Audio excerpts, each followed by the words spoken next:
challenge. If you haven't seen any of the previous episodes and need further explanation, you can check them out, they'll be linked in the description. Basically, we let a random number generator pick an episode of the Pokemon anime and make a team from the first 6 Pokemon to appear in the chosen episode. With our team, we take on the hardest trainer in a given game with a set battle style and no items allowed, held, or otherwise. I asked on the last video and virtually everyone agreed that going forward I should exclude the ever-present Pokemon, ones like Pikachu, Togepi, Meowth, and Piplup. Instead, we're going to go for more Pokemon specific to the episode we're using. The number generated for today's video was 228, which corresponds with the 19th episode of the Master Quest season, Extreme Pokemon. Known in Japan as Run Quickly Along the Pokemon Ride, the episode is centered around a Pokemon-pulled skateboard race. So, let's get into it. On their way to Mahogany Town, Ash, Misty, and Brock come across a town called Exeter? My trusted map says that's Exeter. Okay. And Ash just rides it straight into a rock. Right away. Good work. Gary's Arcanine saves him from serious injury, though. What a good boy. Bang! Ash decides that Bayleaf will be his Pokemon partner for the race and gets to training. Back at the house, Mrs. Shelby sets out some food for all the hungry Pokemon. Tasty. Soft center. This Pokemon food is really great.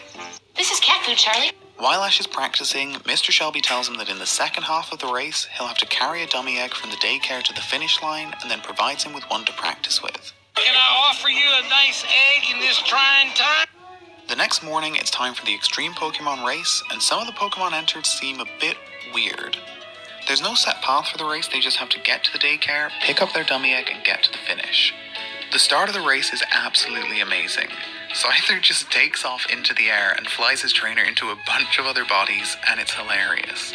It reminds me of the chase scene with Miles and Peter from Into the Spider-Verse, and it's just the best. Like, they were training yesterday and it seemed fine, but I guess go isn't a very specific instruction. Scyther has base 105 speed and can fly, so if you just say go, it's gonna go. Ash and Gary escape the carnage and get out to the front of the pack. They're neck and neck when Team Rocket show up in the skies above and capture Arcanine from right under Gary's nose. Instead of abandoning Gary in his time of need, Ash takes a page out of Scyther's book and gets Bayleaf to just fling him into the air. Somehow he manages to pop the hot air balloon with a skateboard and it crash lands at the daycare. That is incredibly convenient. With Arcanine free from the net, Team Rocket settles for stealing baskets of Pokemon eggs from the daycare instead. Ash tries to stop them, but Jesse's Arbok gets the better of Bayleaf initially before Gary catches up and instructs Arcanine to use Takedown. Team Rocket attempts to run away, but Bayleaf retrieves the baskets with her vines, and then Arcanine blows them away with Flame Wheel. Somehow, in all of this mess, Ash and Gary still haven't been overtaken. Whoa, we better hurry. Yeah, they're starting to catch up with us. Honestly, this whole situation sort of confuses the race. Ash rode most of the way on a crash-landing hot air balloon, and Gary just ran, so is that okay? As long as you cross the start line and the finish line on a skateboard, you're good? Fair enough. Anyway, they get their dummy eggs from Mr. Shelby and get back to racing. It's a close contest which Gary just about edges ahead in, but Ash takes a risky shortcut to get back into contention. At the finish, Bayleaf whips herself and leaps across the line, just beating Arcanine to win the race for Ash. Bayleaf gets a medal and Ash gets a trophy for his efforts, and it's a lovely moment altogether. By this point, Gary was more friend than foe, and he's more than happy to see his rival win.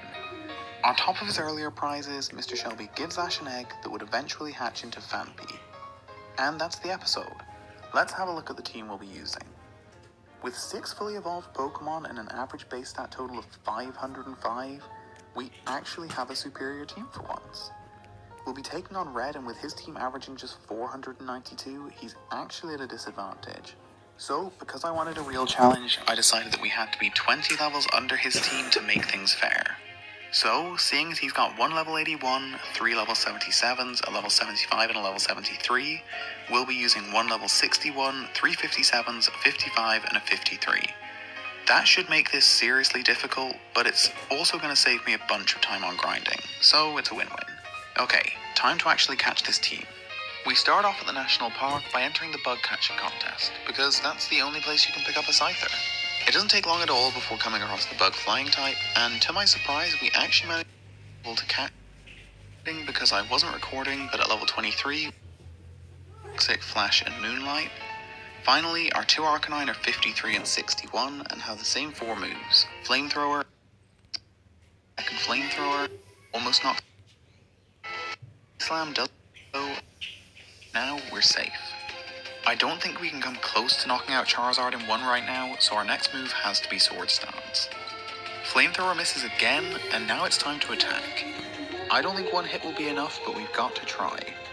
Wing Attack finds its mark, and slowly but surely, Charizard's health goes through green, down into orange, then red, and then nothing. A critical hit. Our level 57 Scyther has taken down Red's level 77 Charizard, all by herself.